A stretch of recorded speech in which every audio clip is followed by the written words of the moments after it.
Pak, ini kita tahu panggung depannya ya Pak Airlangga mundur gitu. Tapi spekulasi yang beredar sepertinya nggak sukarela. Ada cerita di panggung belakangnya. Apa cerita yang mungkin bisa dibagikan oleh Pak Ridwan? Kalau buat saya Pak Airlangga mundur itu memang harus tahun yang lalu sudah mundur.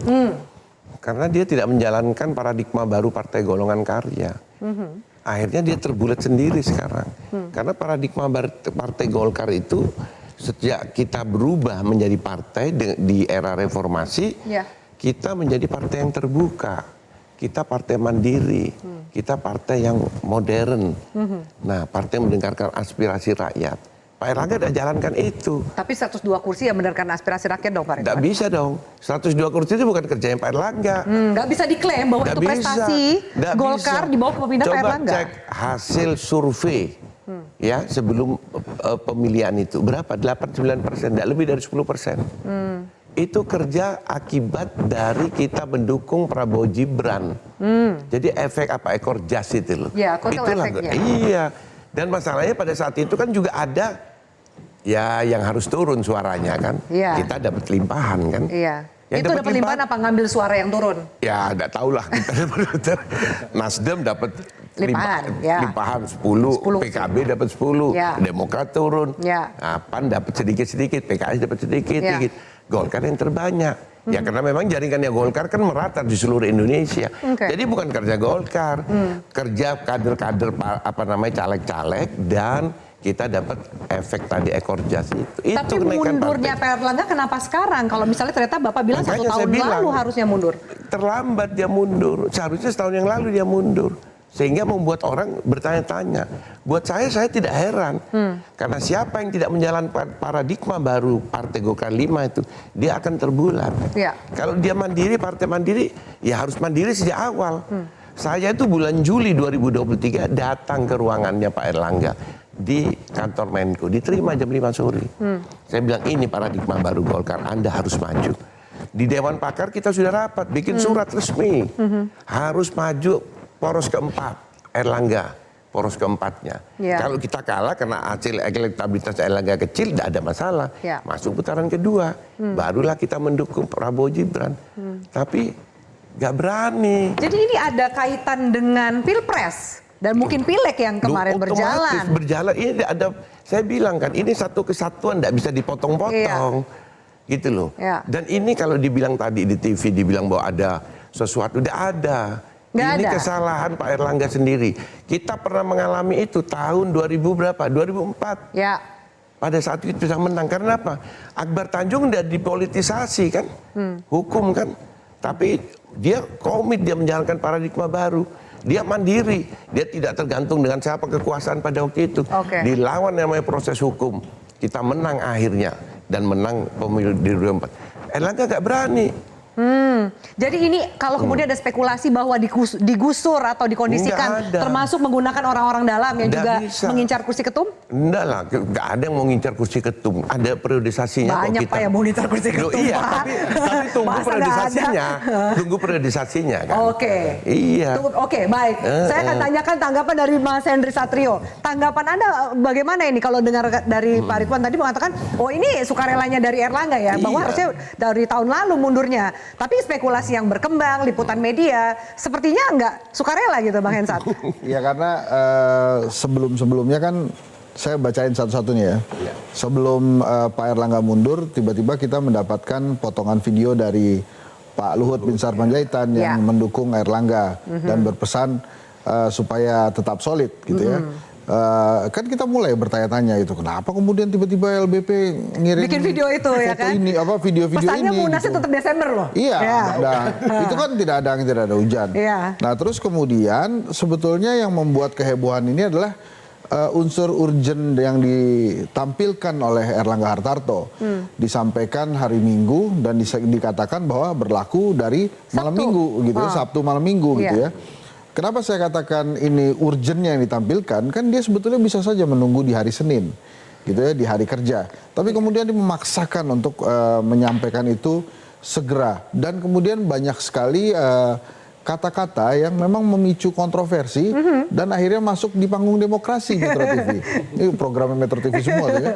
Ya itu seperti misalnya demi kesolidan, kemudian transisi. Iya apa sih? Itu maknanya kenapa? Kayaknya sesuatu yang genting sekali. Kalau Erlangga gak mundur dari kursi ketum, something will happen gitu. Iya, tapi yang ingin dia sampaikan itu kalau sepertinya kalau dia nggak mundur, transisinya tidak berjalan dengan baik, kemudian menjadi tidak lebih solid gitu kan. Jadi kita yang di luar Partai Golkar itu melihat ada apa ya.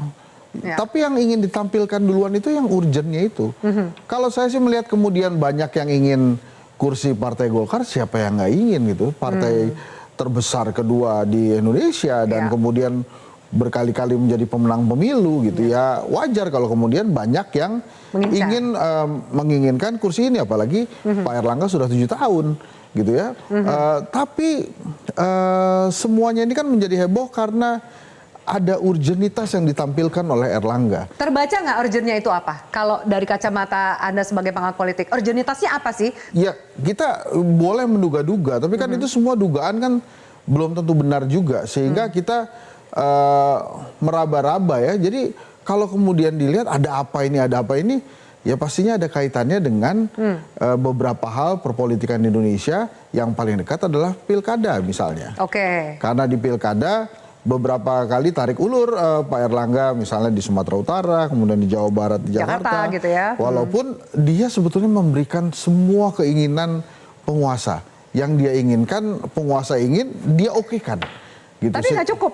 Ternyata nggak cukup gitu. Masih ada hal-hal yang membuat Erlangga ini harus mundur. Nah ini adalah misteri yang coba digelontorkan oleh Erlangga dan membiarkan panggung demokrasi nebak-nebak. Oke, kita sama-sama nebak nih, Mas Kodari. Anda bacaannya apakah sama seperti Bang Henry Satrio atau ada pandangan yang lain gitu? Termasuk statementnya itu loh agak janggal ya. Intinya kalau nggak mundur ini kan demi stabilitas transisi pemerintahan. Itu kenapa ngomongnya gitu?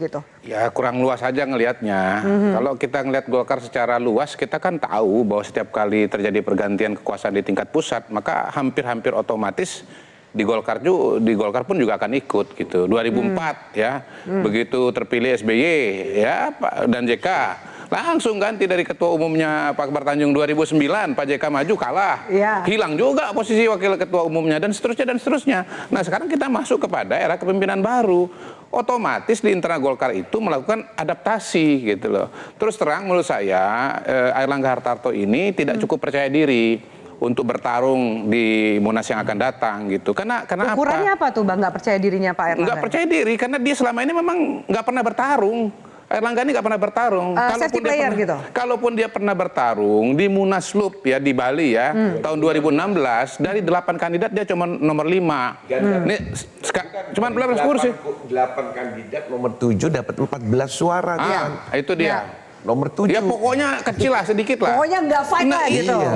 Di 2019 tinggal 2 calon, saya sama Erlangga, diaklamasi oleh Aziz Samsudin pimpinan Munas. Saya tidak boleh ikut bertarung. Yang kedua, gini ya, dia baru jadi ketua umum ketika terjadi kekosongan. Dan waktu itu pengurus Golkar semua kan melihat ke Pak Jokowi. Pak gimana Pak kepemimpinan Golkar ini kosong gitu. Nah matanya Pak Jokowi itu ngelirik kepada Erlangga.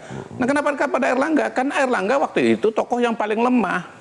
Dalam situasi seperti itu, tokoh paling lemah yang bisa diterima oleh semua kandidat. Kalau yang maju tuh tokoh yang kuat, Ridwan Hisam gitu, siapa gitu. Ditolak pasti, karena takut janji dia kuat gitu loh. Takut melawan gitu. Tahun 2019. Baru jadi ketua umum setelah situasinya aklamasi.